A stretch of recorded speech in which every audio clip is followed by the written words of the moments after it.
sencillito. No es complicado, son 5 preguntitas de lo más sencillo que te puedas imaginar.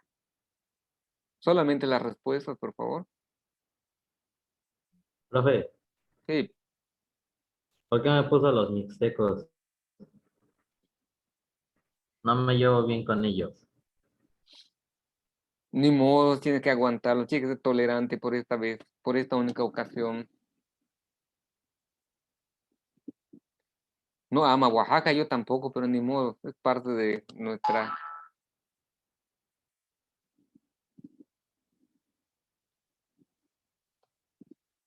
Solamente la respuesta. Actividad económica de la Nueva España dedicada a la engorda de animales. ¿Cómo se llamó?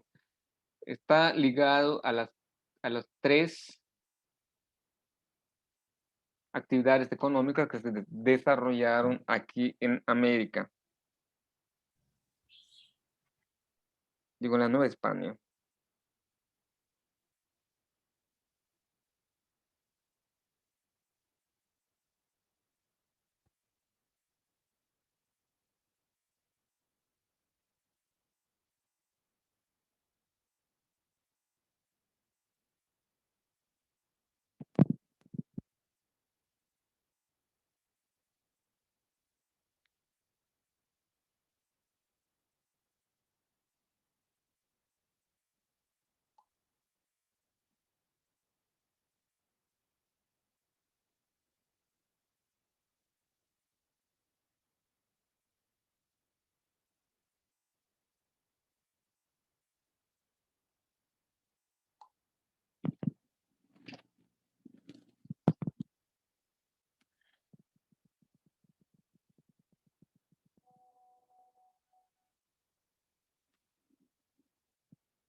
Dos, actividad económica de la Nueva España dedicada a la extracción de minerales.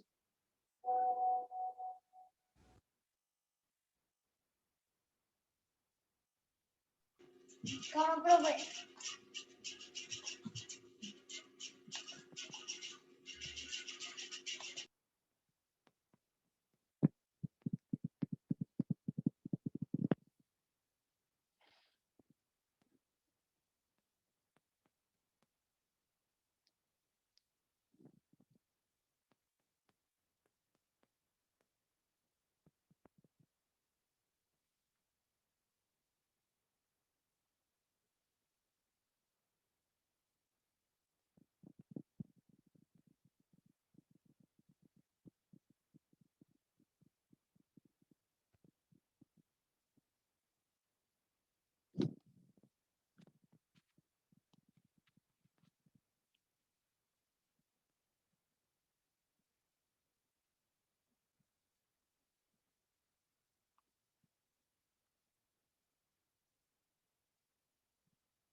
Tres, actividad económica de la Nueva España dedicada al cultivo del campo.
4.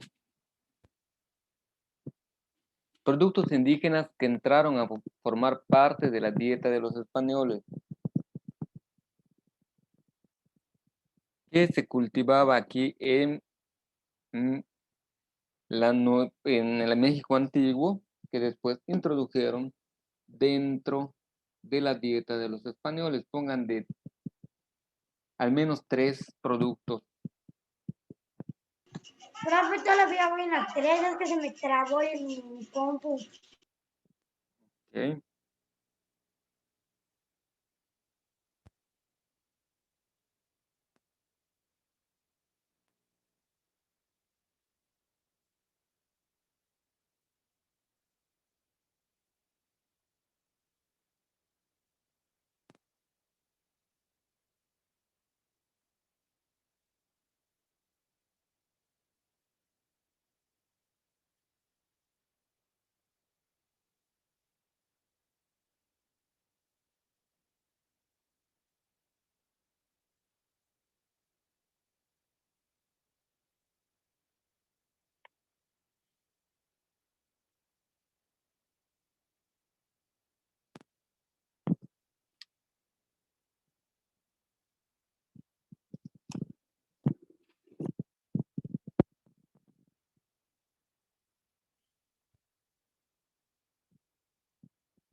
Última, productos españoles que entraron a formar parte de la dieta de los indígenas. ¿Qué fue lo que trajeron los españoles que hoy en día ya forman parte de nuestra dieta cotidiana y que empezó a ser dieta también de los indígenas?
Listo, maestro. Muy bien, ahora continuamos.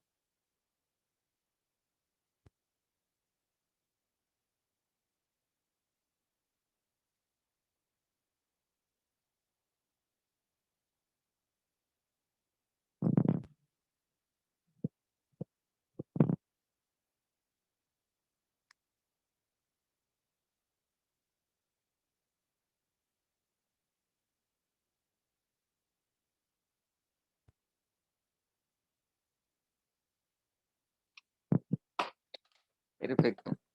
Vamos a continuar. Si acaso no hayan terminado, de todos modos se está grabando y posteriormente pueden verlo.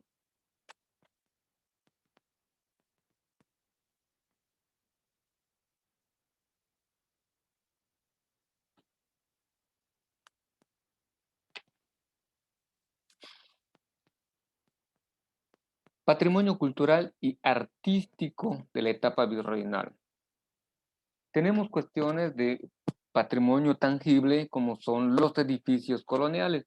Eh, en particular, van a ser los templos, escuelas, edificios de administración pública. Los más visibles es la arquitectura de los templos religiosos que realizaron durante el periodo colonial.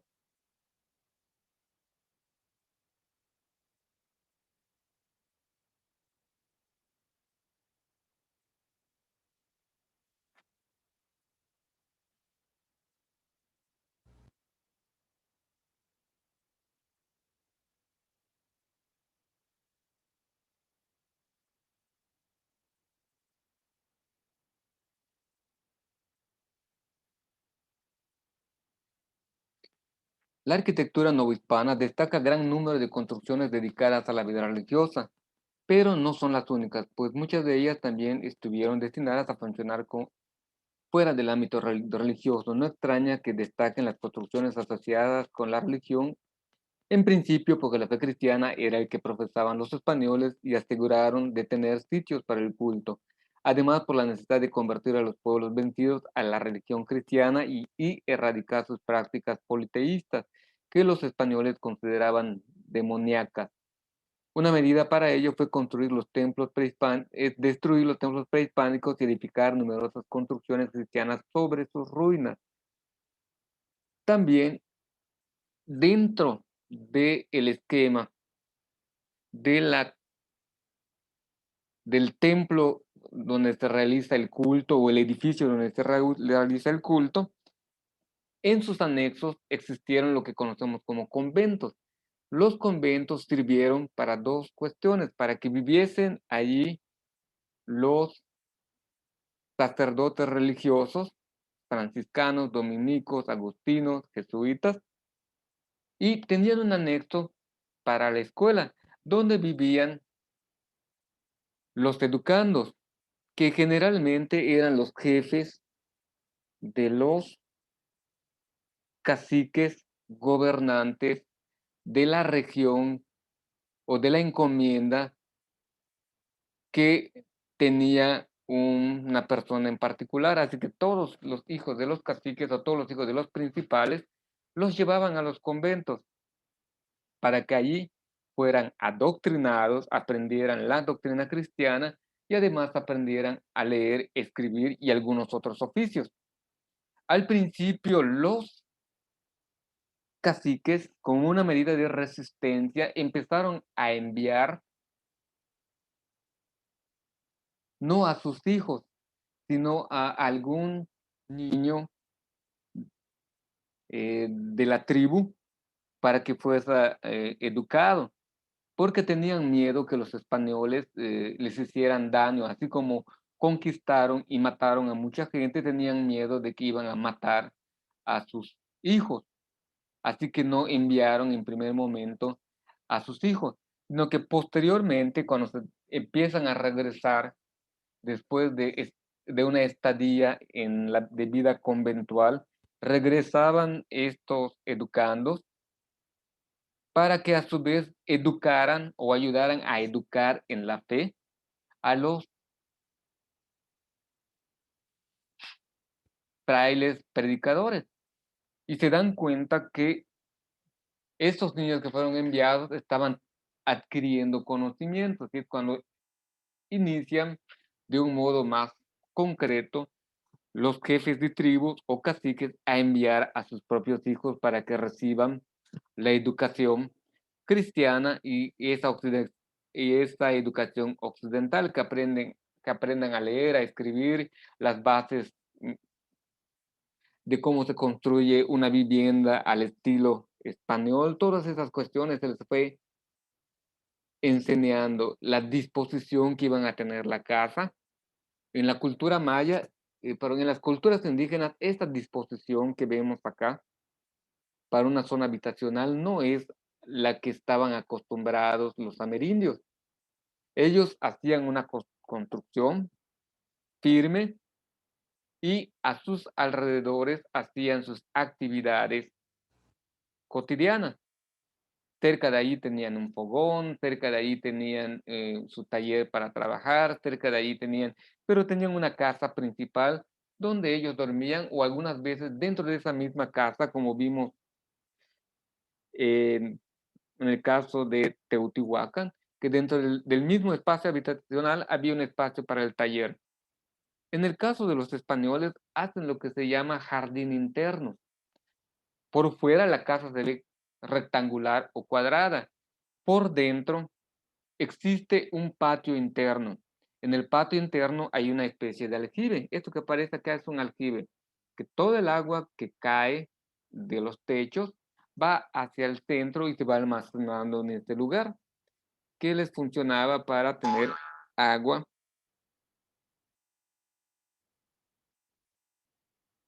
en tiempos de sequía. Era un modo de cómo aprovechaban las aguas de lluvias en lugares, por ejemplo, de zonas altas donde era difícil tener agua siempre porque era complicado llevarlo hasta esos lugares.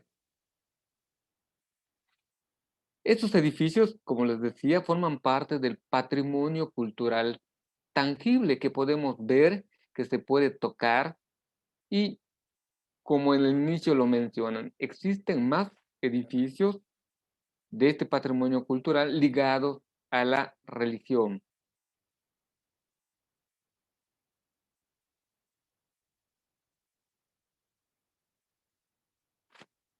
Este es el esquema de un convento, templo o nave, presbiterio. A este espacio tenían acceso en un tiempo solamente los españoles, posteriormente también tuvieron acceso los mestizos e indígenas. Detrás de este templo conventual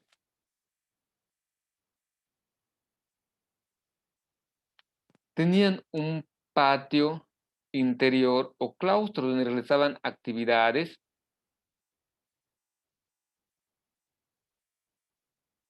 agrícolas en esta zona. Este patio exterior funcionaba como un atrio parroquial, como existen hasta el día de hoy. En este otro espacio ponían sus casas. Esta capilla abierta funcionaba para los indios, y ellos en el periodo de la Nueva España, los cementerios eran administrados por los religiosos. La gente cuando moría se quita la costumbre de enterrar dentro de las casas, que era una costumbre indígena, y empiezan a llevar a los difuntos en estas iglesias antiguas. Aquí en la ciudad de Humán conocen la iglesia, me imagino que han visto la iglesia. Del lado sur, donde hoy en día hay una cancha parroquial, allí estuvo el cementerio de la ciudad de Humán, o del pueblo de Humán en ese tiempo. Este cambio de estructura, este cambio de costumbres, pues fue afectando, y hoy en día pues algunos lugares han rescatado lo que son los cementerios antiguos como espacios turísticos y también aquellos que les encanta las cuestiones de misterios. No sé si la han escuchado, actividades paranormales. Ah, Sí, esas cuestiones paranormales van a estos antiguos cementerios y dicen que ellos tienen sus maquinitas y dicen que encuentran vibraciones o notan la presencia de esos seres que fueron enterrados allá, sus espíritus que a veces no han descansado, no han partido de este mundo. Ideas así que se tienen. Pero estos lugares se están volviendo así muy comunes o se están abriendo, sobre todo de esas iglesias que ya no funcionan, como, bueno, en las iglesias no funcionan los cementerios y algunos templos han sido abandonados. Allí en una zona que se llama Tixcacalcupul, no, Tixcacaltuyuc, había un, un edificio conventual. Lo único que queda es la iglesia. Todo lo demás se derrumbó. Y hay gente que vive en esta parte de donde fue el cementerio. Allí están viviendo la gente, está el pórtico, están las los tallados de piedra que dicen que era ese edificio, pero como no saben leer latín, no se dan cuenta que están viviendo en un cementerio. Esos lugares, pues, cuando alguien los descubre, empiezan a darle una nueva relevancia. Y durante este periodo novohispano, tardó un poco para que desaparecieran lo que son las capillas de indios, porque no se mezclaban los españoles con los indígenas. Pasó un largo tiempo para que se vaya asumiendo.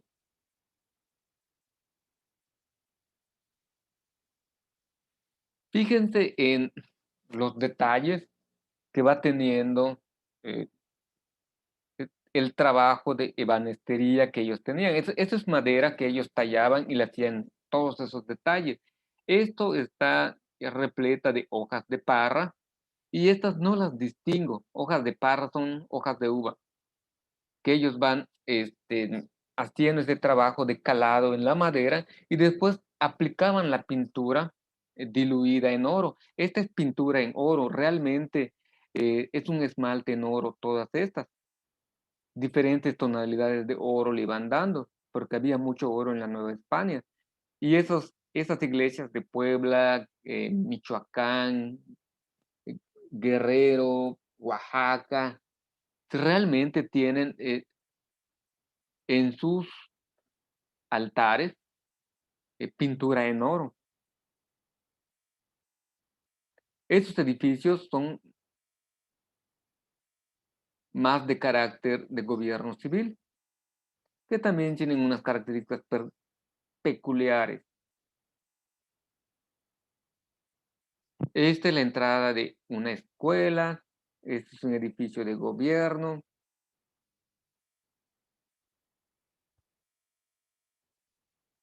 La pintura va teniendo también relevancia dentro de ese patrimonio cultural. El estilo de la pintura, aunque se va repitiendo algunas cuestiones de la cultura europea occidental, la pintura novohispánica, al igual que la pintura virreinal de Perú, tienen unas características particulares. Los artistas pudieron hacer propio, pudieron crear una cosmovisión propio de esta región, que hasta hoy en día podemos apreciar cuando vamos a algunos museos o vamos a algunos templos parroquiales donde todavía existen estas imágenes. Se dibujaban obispos, sacerdotes, imágenes de María, de Jesús, eran muy comunes. Esto forma parte de la vida criolla. Estos son los ya nacidos aquí en América que van haciendo unas adaptaciones a su modo de vestir, a sus costumbres y tradiciones, tratando de asemejar un poco a la cultura española de allá de la península ibérica.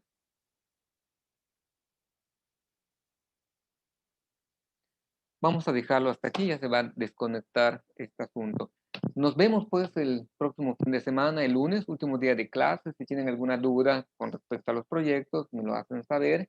Y el lunes les platico cómo va a ser el proyecto de español, ¿sale? Pasen un bonito día, cuídense mucho, estamos en contacto. Bueno, ¿Sale?